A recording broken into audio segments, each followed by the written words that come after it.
Undisputed UFC gold is something that every fighter that signs with the organization aspires to attain at some point in their career. And some of the most legendary fighters of all time have held UFC gold. But there have been some other fantastic fighters, Hall of Fame fighters, legendary fighters that did not achieve undisputed champ status. And today we're going to be doing a tier list on UFC fighters that never became undisputed champion. I'm Wyatt, and this is Fight Society. Alrighty, so like I said in the intro, there is an insane amount of fighters that are Hall of Fame caliber, but were never able to achieve undisputed gold. And keep in mind, I said undisputed gold. So there are some people on this list that have become interim champion before, but for the sake of this tier list, we are considering only people that did not become undisputed champ. Obviously, some people have held interim belts. So with that said, we'll start off with somebody who did hold interim gold and just lost what looks to be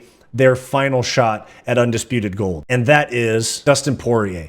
Now, Dustin Poirier had 3 shots at undisputed gold in his career. He did have an interim belt. He beat Max Holloway to become interim champion. But all 3 of his undisputed title shots, he came up short. He got submitted by Khabib Nurmagomedov. He got submitted by Charles Oliveira. And he got submitted by Islam Makhachev. Somebody that is a Hall of Famer, one of the best fighters of all time, one of the best lightweights of all time, Hall of Famer, absolutely no doubt about it, but never held UFC gold, undisputed gold. Dustin the Diamond Poirier. And with his loss over Islam Makhachev, it looks like he's never going to get another undisputed title shot again, and he might not ever fight again, so I feel safe putting him on this list. We move on from there to someone that has fought Dustin Poirier twice. He has held interim gold, and he has also held the BMF belt, which is not an undisputed title. That is Justin the Highlight Gaethje, who has given us some of the most incredible performances in UFC history, some of the most exciting wars in UFC history, like both Dustin Poirier fights, the Tony Ferguson fight. His title shots, he came up short. Same as Dustin Poirier, he got submitted by Khabib and Charles Oliveira, and he could have waited to have a title shot after knocking out Dustin Poirier for the BMF belt. He took a fight at UFC 300 against Max Holloway, where he got KO'd at the final second, and it looks like that is the final nail in the coffin when it comes to undisputed title shots for Justin Gaethje. I highly doubt that Islam Makhachev is interested in that matchup anymore. I think the only way that Justin Gaethje could get an undisputed title shot is if he was to get a couple of wins and Islam Makhachev was to move up to 170 and become champion and therefore vacate the belt. We move on from there to our A tier of fighters that never became champ. First off, that is Chael Sonnen. Now, I know this is weird. He's never lost a round, but he did not become undisputed. He actually got closer than anybody to becoming undisputed champ. He was a matter of about a minute from beating Anderson Silva by decision and then got caught in a triangle choke. You know, people think that Chael, because of how funny he was with the trash talk and how unserious his YouTube channel is, that Chael was not a remarkable fighter. He has 31 pro wins. So anybody that has 31 pro wins and lasted as long as they did in the UFC, lasted as long as he did in the UFC, had a very impressive career. He had some of the biggest title fights in middleweight and light heavyweight history against Jon Jones and Anderson Silva, fought Anderson Silva twice. Nobody can sell a fight like Chael other than Conor McGregor. And the only reason that I have him as an A tier, not an S tier, is I wouldn't call him one of the best middleweights of all time or one of the best light heavyweights of all time, where I would say that Dustin Poirier and Justin Gaethje are probably top 5 lightweights of all time. Chael had some very big fights, but the Jon Jones and Anderson Silva title fights, he kind of talked his way into, regardless of the performances. But Chael, nonetheless, did have a very impressive career. And yeah, he had a very impressive career. And he's an A tier for fighters that never became champ. And as of International Fight Week later this month, he will be a UFC Hall of Famer. Next on the list is former light heavyweight title challenger multiple times over, Alexander Gustafsson. He gave Jon Jones one of the biggest runs for his money aside from Dominic Reyes. Also had amazing fight with Daniel Cormier. And honestly, the way that his career ended, I think he's technically still active, but the way his career ended, it was just made me think that he should have never came back. He came out of like temporary retirement and got absolutely smoked by Nikita Krylov. But he did give Daniel Cormier and John Jones, some of the toughest fights of their career.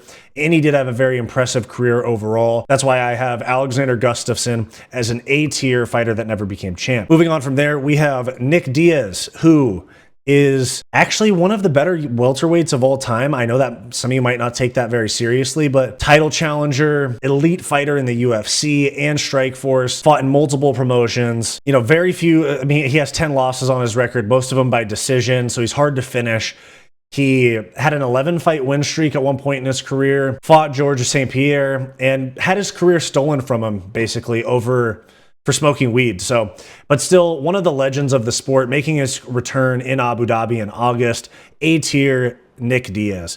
Also somebody who's one of the better fighters in lightweight history, former interim champion, A-tier Tony Ferguson. Now, I would have had Tony Ferguson as an S-tier, longest win streak in lightweight history.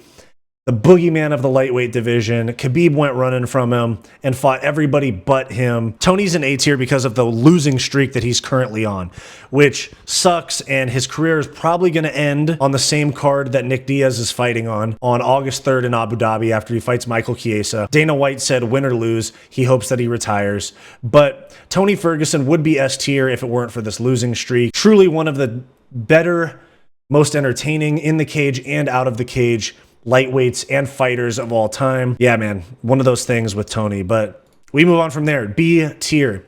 Yoel Romero, multiple title fights. Title fight coming off of a loss to Israel Adesanya. One of the scarier matchups in UFC history. One of the most exciting fights in UFC history against Paulo Costa. But he was one of those guys that would weirdly fade or not show up on certain nights. He was beatable at the end of the day due to his gas tank and his mismanagement of time. And also, if he would have just started MMA earlier, he wrestled for so long. If he would have started MMA earlier, I think he could have became undisputed world champion. We move on from there to Chad Mendes, who is one of the best featherweights of all time. I know he's not a Conor or a Volk or a Max Holloway, but he was up there with the best of the division. Fought Aldo, fought Conor, fought Volk. He fought all, except for Poirier, he fought all of the legends at featherweight. And he's one of those guys where he could have been champ if it wasn't for X being around or if it wasn't for Y being around, because he always seemed to come up short to the guys that became undisputed champion. We move on from there. Another person that was a nightmare, scary, boogeyman type of matchup like Yoel Romero, and that was Anthony Rumble Johnson. And he was unfortunately never able to get to undisputed gold. I believe he fought for interim gold. He fought DC. He never ended up getting his shot at John Jones due to John Jones having his legal issues and drug test failures. Anthony Rumble Johnson, another thing, would have been champion if it wasn't for John Jones and DC being around at the time. And one more B-tier fighter, we have Stephen Wonderboy Thompson. Fantastic career, still competing well into his 40s. And Stephen Wonderboy Thompson had a draw for the world title against Tyron Woodley. I mean, having a draw in a world title fight is quite literally as close as you can get to becoming world champion without becoming world champion. He is not like a Tony Ferguson or a Nick Diaz where they had long winning streaks and were thought of as one of the best in their divisions at one point. Wonderboy's always been like one step from a title, with the exception of the draw to Tyron Woodley. We move down from there. C tier, I have Colby Chaos Covington. Colby had many chances to become undisputed champion. He was interim champ and he had it taken from him. That was kind of unfair. Undeserved title shot against Leon Edwards. He totally fumbled. He sits on his position in the rankings too much. Colby is a very talented welterweight, insane cardio, and one of the toughest matchups. But the biggest knock on him is that he sits on his spot and waits for title shots. And in the biggest moment, like the Leon Edwards fight, he simply didn't show up. He did give Usman two of his toughest tests. He did absolutely demolish, in a slightly boring way, but demolish Jorge Masvidal. And Colby Covington is one of those people that coulda, shoulda, woulda became undisputed champ, but I think he mismanaged his career to a certain point in terms of sitting out too long and then fumbling the opportunities once he got them. Moving on from there, we have the D tier for fighters that never became undisputed champ. That is Nate Diaz. Now, many people would view Nate Diaz a lot higher than I do on this list, but he is 21-13 in his MMA career, I believe. He did get an undisputed title shot at one point. I think it was like 2012, something like that. But Nate is one of the more entertaining fighters, one of the bigger names in UFC history. Had obviously the legendary fights with Conor McGregor that elevated the sport to a whole new level at the time. But if we're being honest, he's not the most talented. Like, I'm not saying he's not good, but he's not a Dustin Poirier or a Justin Gaethje or somebody that actually could compete with the best in the world. He was a big name. The Conor fights made him into a bigger name, really turned him into a superstar. He almost got there. He did almost get Leon Edwards out of there in the 5th round. But in terms of, you know, did he deserve to become champ? Did he have the talent to become champ? Maybe, but not really. 13 losses in his career. He is definitely somebody that makes a lot more money than some champs do. So there is my tier list for UFC fighters that never became undisputed champion. And I could also throw Jorge Masvidal in the D tier, the C tier as well. But same thing as Nate, same thing as Colby. Undeserved big opportunities at times because of things like his flying knee against Ben Askren, and then, you know, being a big name got him a lot of big fights, but he was never an elite fighter. He has like almost 20 losses on his record. So there is my tier list for UFC fighters that never became undisputed champion. Let me know your thoughts down below. Thanks. Thanks for watching this video. Make sure to like and subscribe. If you want access to extra content aside from my regular videos, click the link in the description down below to become a channel member and get access to members-only live streams and other bonus perks. Or click the join button on our channel homepage. And if you're interested in some non-MMA content from me, check out my weekly podcast, the Hissyfit podcast, and check out my personal channel, Wyatt's World. I'll have them both linked in the description down below. Go watch this suggested video, and I'll see you next time.